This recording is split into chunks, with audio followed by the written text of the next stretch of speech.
The air here on the island hangs thick and sweet, heavy with the scent of exotic flowers after a brief tropical shower. The soundscape is dominated by the gentle, rhythmic lap of water against the stilts of this bungalow and the distant, otherworldly chorus of unseen insects in the jungle edge. It's a symphony of peace, a stark, beautiful contrast to the discordant, anxiety-ridden noise that was my life just a few months ago. My name is Ethan. I'm 40 years old, and this is the story of how I finally found quiet after 7 years of escalating chaos. For 7 years, my life was intertwined with Sophia. We met when I was 33, she was 31. She was vibrant, beautiful, and seemed, at first glance, full of life and ambition. We fell hard and fast, and after just a year I proposed. She said yes, ecstatic. We were engaged for 6 years. 6 long, drawn-out, increasingly bewildering years. In those 6 years, we planned 5 weddings. 5 separate occasions where we chose venues, sent out invitations, I bought a suit, and she acquired an expensive dress. And 5 separate times, Sophia called the whole thing off. The reasons evolved from vaguely spiritual.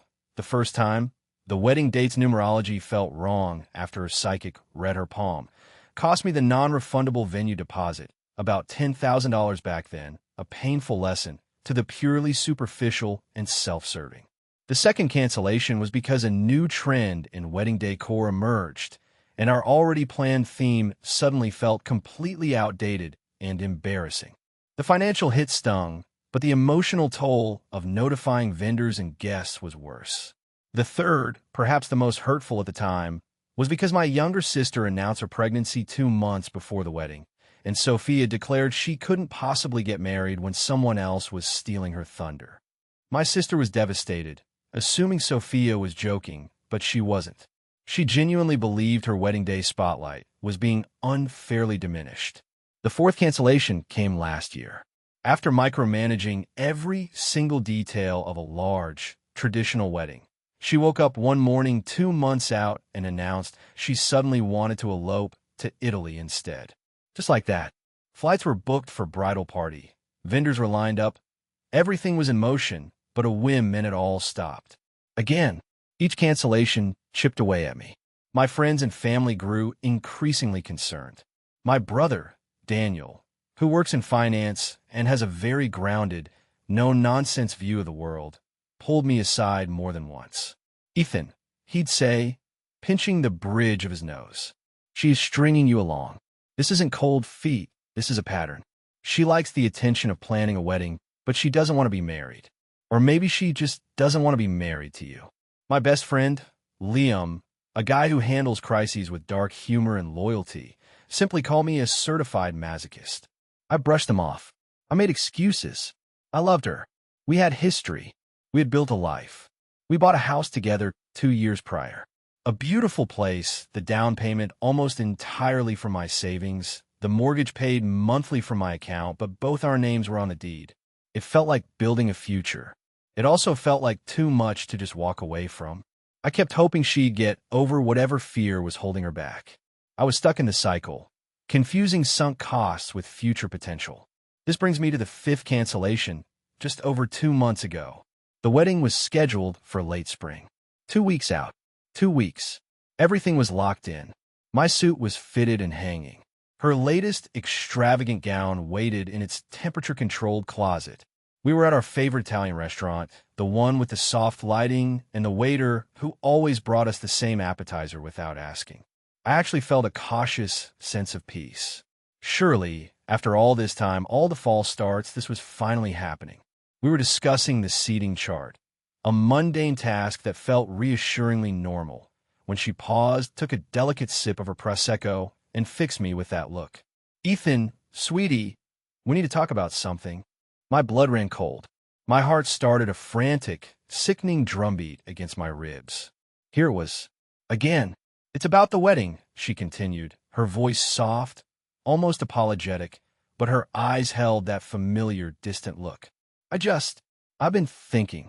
With the launch of my new social media platform collaboration coming up, it's huge, Ethan, a massive opportunity. I need a bit more time. to focus on me, to be absolutely 100% sure before taking such a big step. I can't be distracted right now. Inside, I didn't just erupt, I shattered. Years of suppressed frustration, embarrassment, financial strain, and emotional exhaustion detonated. My vision swam for a second. More time? Because of a platform collaboration? It wasn't even her own project, but something she was partnering on. It was utterly beyond parody. It was a slap in the face delivered with a sweet smile. My hands clenched under the table, knuckles white. Every cell in my body screamed at me to flip the table, to scream, to walk out and never look back. But I didn't. I took a slow, deliberate breath, then another. Decades of conditioning, of avoiding conflict, of being the understanding partner kicked in, but twisted into something cold and sharp. I looked at her, at the self-absorption playing on her face, and a sudden, absolute clarity washed over me. There would never be a right time for Sophia. There would always be something else, some excuse, some reason why committing fully was just out of reach. And I had finally, irrevocably, reached the end of my capacity to wait. I picked up my water glass. My hand was steady. "Okay, Sophia," I said, my voice low and even, betraying none of the icy resolve hardening within me. "Take all the time you need." The transformation on her face was instantaneous and breathtaking. The hesitant, apologetic facade crumbled, replaced by sheer, radiant relief. Her shoulders relaxed. A bright smile lit up her features. "Oh, Ethan, thank you. I knew you'd understand. You're so amazing. It's not that I don't want to marry you. It's just me. I get anxious, It's such a big step." "I understand," I repeated, managing a weak, detached smile. "You need time to be sure. It's important." She spent the rest of dinner talking excitedly about her collaboration, her launch strategy, how this extra time would be so good for us, how we could plan an even better wedding once her project was successful. I nodded along, ate my pasta, paid the bill. Standard. But inside, the noise had stopped. There was only a vast, cold silence. My decision was final. Her request for more time was about to be granted in a way she could never have imagined. That night, I didn't sleep. I couldn't. But it wasn't from anxiety. It was from a cold, clear focus. While Sophia slept, oblivious, probably dreaming of social media metrics, I began the quiet execution of my exit strategy. First, the documentation. This was crucial. I sat at my laptop and spent hours meticulously gathering and backing up everything. Not just emails and texts related to this cancellation, but all 5. Every electronic communication detailing her cold feet, her reasons, the financial costs I bore. I pulled up bank statements showing my disproportionate contributions to the house down payment and mortgage payments over the past 2 years. I found receipts for non-refundable deposits for venues and vendors from cancellations past. I created secure digital copies and sent them to a trusted cloud storage service. This evidence was my protection. Next, finances. I logged into my main investment account and my savings. Prudence I hadn't even consciously planned had led me to keep a significant portion of my assets separate over the years. I initiated a large wire transfer to an offshore account I controlled, a relic of a past international work contract. It felt drastic, but necessary. The house was jointly owned, a significant complication, and I knew that would be a battleground, but securing liquid assets was step one. The note I left was brief and to the point, devoid of emotion. "Sophia, as we discussed, you wanted more time. I have given it to you. You now have all the time you need to live your life as you see fit. I am choosing to do the same, independently of you. The wedding is permanently canceled. Our relationship is over. I will arrange for my belongings and address the matter of the house through legal channels. Do not attempt to contact me. Ethan." I placed it squarely on her pillow where she wouldn't miss it.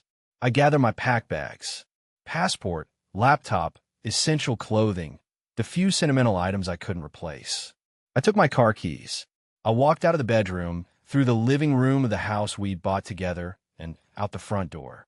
The air outside was still cool with pre-dawn dampness. I didn't look back. My first stop was Daniel's place. He was up, coffee brewing. He saw the suitcase in my face and just nodded. Okay, what's the plan? I laid it all out. The fifth cancellation, my decision, the escape to Thailand, the need to cut ties completely, the complexity of the house, the anticipation of the fallout. Daniel, ever the pragmatist, immediately started strategizing. All right, I'll act as your power of attorney here for practical things. I'll find you the best family law attorney in the city, someone who handles difficult asset divisions. Send me every single document you just mentioned. Bank statements, emails, the deed, everything. Do not engage with her or her family. Total radio silence from your end. Let's be the wall. He hugged me then, a rare display of emotion from my older brother. Go, live your life, Ethan. You deserve some peace. Next, I drove to Liam's. He wasn't surprised, just grimly accepting. 5 times. Seriously? Good riddance, man. What do you need me to do? I asked him to handle selling my Audi, which was solely in my name, and gave him the signed POA forms Daniel had prepared. And be prepared, I warned him. When she realizes I'm actually gone, she's going to freak out. You're probably going to get an earful. Liam just grinned. Bring it on. My blocking finger is ready. Before heading to the airport, I made one final stop, a phone store. Got a new SIM card, a new number, specifically an international plan that would work seamlessly in Thailand. The drive to the airport felt surreal, like I was a character in a movie. Boarding the business class flight I'd booked hours before felt like stepping into a different life entirely. As the plane taxied, I went through my phone one last time. Sophia, her sister Chloe, her mother Eleanor, her closest friends, key mutual acquaintances I knew would side with her. Blocked. Every single one. Phone, email, social media. The silence descended, heavy and absolute. It was terrifying and exhilarating all at once. Landing in Thailand, the heat hit me first. Then the vibrant colors, the unfamiliar smells, the melodic language. I took a connecting flight, then a ferry to a quieter island, finally arriving at the secluded villa I'd booked online. It was stunning, peaceful, real. The first few days were a blur of jet lag, swimming, and staring out at the horizon, waiting for the inevitable storm to hit. And oh, did it hit. Daniel and Liam became my reluctant lifeline to the chaos I'd left behind. Reports trickled in, filtered through their calm or exasperated tones. Initially, Sophia thought I was just being dramatic, sulking at a hotel somewhere. She messaged my friends, her friends, even my distant relatives. When she got nothing but silence or polite deflections, panic set in. The messages grew more frantic, more demanding. Where is he? Is he okay? Tell him to call me. We need to replan.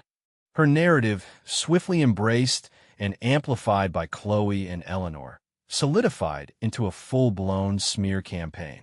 Ethan had a sudden, inexplicable breakdown. He'd abandoned poor Sophia without a word, leaving her devastated and humiliated. He was irresponsible, maybe even unstable. Then the real battle began, the house. I had instructed Ms. Albright, the shark attorney Daniel found, to initiate proceedings for a partition action, essentially a lawsuit to force the sale of a jointly owned property when one party refuses to cooperate. Sophia, perhaps poorly advised by her lawyer Mr. Davies, or simply blinded by her entitlement, dug in. She refused to cooperate with appraisals, denied real estate agents access, claiming the house was hers now that I had abandoned it.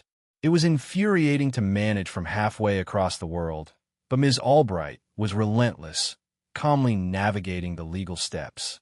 The smear campaign escalated. Sophia and Chloe weren't just venting. They were actively trying to damage my reputation. Posts appeared on social media hinting at financial irresponsibility, emotional instability, and general unreliability, carefully worded to potentially harm my professional standing. This was a calculated move, striking at my livelihood. Adding another layer, Sophia specifically targeted Mark, a mutual friend who had known me for years. Mark called Daniel, uncomfortable. Dude, Sophia's been all over me. Asking about Ethan, saying he's unstable, making weird claims about money, trying to get me to agree with her or give her info. It's really manipulative. Mark, seeing the manipulation firsthand, refused to cooperate with Sophia, and quietly let Daniel know he was firmly on my side. It was validating, confirming that decent people saw through her act. The pressure culminated with the arrival of the legal threat from Mr. Davies. Forwarded by Daniel, the letter was a masterpiece of audacious entitlement. It demanded exorbitant compensation for Sophia's emotional distress and public humiliation. The irony was lost on them, apparently. It claimed a massive, unrealistic share of the house value, completely ignoring my documented contributions, based on her supposed emotional investment and contributions to the household ambience. It listed personal items I had supposedly stolen, including several expensive pieces of electronics and furniture that were either mine exclusively or simply didn't exist. It demanded ongoing spousal support, a claim utterly baseless as we were never married. The sheer gall was breathtaking. This was Ms. Albright's moment to shine. After reviewing the letter and my extensive documentation, her response was swift and decisive. Her letter back to Mr. Davies was reportedly a thing of legal beauty, utterly dismantling his claims with cold, hard facts and legal precedent. She systematically rebutted each point. My distress, due to her 5 cancellations and the financial losses incurred, with attached proof, far outweighed hers. The house ownership and financial contributions were clearly documented, and any resolution would be based on fact, not fantasy.